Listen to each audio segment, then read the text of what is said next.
Welcome, everyone, to our discussion on ethical client screening in matchmaking, a topic that's um, absolutely crucial for building trust and integrity in the industry. Yep. Right. It's like laying the foundation for long-lasting relationships. So, tell me, what stands out most about these ethical screening practices? Well, essentially, it's all about ensuring that matchmakers only take on the right clients, those who align with their services values, and are serious about finding a genuine connection. Yeah, exactly. And when you think about it, um screening isn't merely an administrative step. It's about protecting the reputation of the service and safeguarding the well-being of everyone involved. Right. One key point is using a rigorous pre screening process. This might include questionnaires, in depth interviews, background checks, and even face to face or video consultations to gauge not just the facts, but the attitudes and values of potential clients. Absolutely. I like that approach. It creates a holistic picture. But tell me, how do matchmakers handle candidates who show red flags like unrealistic expectations? Oh, that's a great question.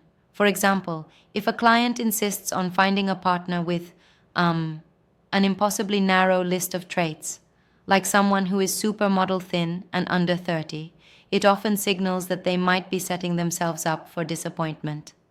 The advice is to have a frank discussion. Explain that no one is perfect and that true compatibility involves a deeper alignment of Yeah. values. So it's about managing expectations early, right? But what happens if a client is not just unrealistic, but also makes discriminatory demands? Right. In those cases, ethical screening is even more vital. If a potential client expresses outright exclusionary preferences, like rejecting matches based on race or other sensitive factors, that's a major red flag. Ethical matchmakers will either try to educate the client or, if necessary, simply decline them to uphold non discrimination values. True. It must be a delicate balance, respecting a client's personal preferences while adhering to ethical principles. Exactly. And there's also an emphasis on transparency.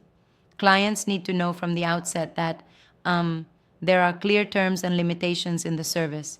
This includes discussing the process openly, from how matches are sourced to what guarantees really mean, because ethically, no matchmaker can guarantee marriage or love, no matter how dedicated they are. Right. That makes perfect sense. Transparency helps set the right expectations. And if something goes awry, everyone knows the boundaries. Yes, and speaking of boundaries, the protocols often suggest that if a client is disingenuous, maybe lying about marital status, or being evasive on basic questions, it's ethical to refuse to proceed. This not only protects other clients, but also maintains the integrity of the matchmaking Absolutely. process. I'm curious, how do these processes vary regionally? I understand that cultural and legal nuances play a role. Oh, for sure. In the US, for instance, there's a strong focus on um, consumer protection and transparency in contracts, like having a cooling off period so clients can say, I'm not ready, without feeling trapped. In places like Europe, GDPR and strict consumer rights shape how data is handled and how clear service definitions must be. Yeah, that's interesting. And what about Asia? With its rich tapestry of traditions, I imagine, matchmaking takes on a unique flavor there. Absolutely. In many Asian cultures, family involvement is key, and you might see elements like arranged marriage practices.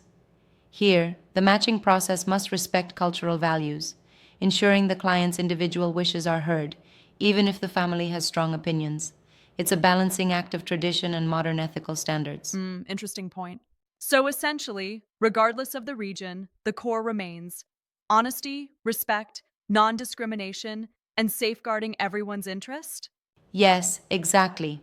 And then there are um, interesting case scenarios that illustrate these challenges.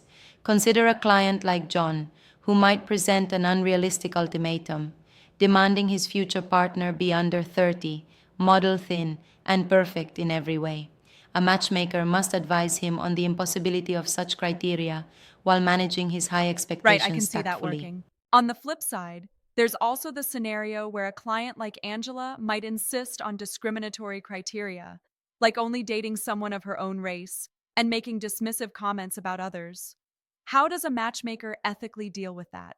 Great point. In Angela's case, the matchmaker should first try to unpack her reasoning, gently asking for more detail on her preferences, and then state their professional policy clearly.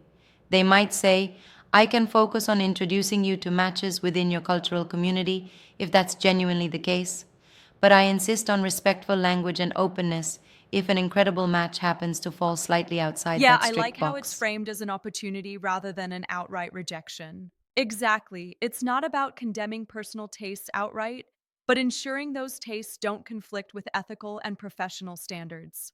Right? And then there's also the scenario like Michael, a client who might be using matchmaking as a rebound without having fully processed his previous relationship. Here, the ethical screening involves advising him to engage in some personal coaching or counseling before jumping in headfirst. True. I can imagine that being a tough conversation. You have to be empathetic, but also honest about the risks of diving in without healing. Absolutely, it's like saying, I want you to succeed, and right now, you might benefit from taking a little time to heal. Maybe even couple that with some professional coaching. That way, you're protecting the client and future matches from doomed expectations. Right on. There's also a cross cultural scenario where a client like Raj, coming from a traditional background, expects very conventional roles from his partner. How should a matchmaker handle that? That's a challenging one. The matchmaker needs to clarify Raj's expectations and honestly assess if their network has clients who are comfortable with those traditional roles. If the potential pool doesn't align, the ethical move is either to adjust the process or refer him to a service better suited for his cultural needs. Yeah, that's sensible. It sounds like the critical piece in all these scenarios is honesty and transparency from both sides. Absolutely. And speaking of transparency, a big part of the process is having clear written agreements. These outline deliverables, timelines, fees, and even any cooling off periods, ensuring no one feels misled down the line. Exactly, right? And then there are the sample scripts that help matchmakers communicate clearly during consultations or when declining a client, right? Yes, those scripts are kind of like a safety net. They allow the matchmaker to explain in a warm and respectful manner why a client might not be a good fit. For instance, citing unrealistic guarantees or mismatched expectations, and even offer That's a referrals. great strategy. But I wonder, aren't scripted responses a bit rigid? Can they sometimes come across as too rehearsed? I see what you mean, but think of it this way. While the scripts provide a guideline, they should definitely be adaptable. A skilled matchmaker will personalize their message, even within the framework of these scripts. It's about maintaining professionalism Fair point. without sounding cold. So, in a nutshell, ethical client screening is about building a framework that protects everyone involved, ensuring quality matches, honest communication, and respect for all parties. Exactly. And when you maintain that framework consistently, you not only protect your clients, but also elevate the reputation of the entire industry. It's like setting the gold standard in matchmaking. Yes, that's inspiring. I can see how this consistent approach not only builds trust, but also prevents the pitfalls that come with taking on unsuitable clients. Right. Because sometimes saying no is key. It might mean turning down a paying client, but it's all in the spirit of preserving integrity and avoiding um, a mismatched experience that could hurt everyone involved. Definitely. And it seems that continuing education, peer support, and self reflection also play a major role. Keeping a journal or discussing challenging cases helps matchmakers um, stay true to their ethical commitments, right? Exactly. Continual reflection and learning are integral.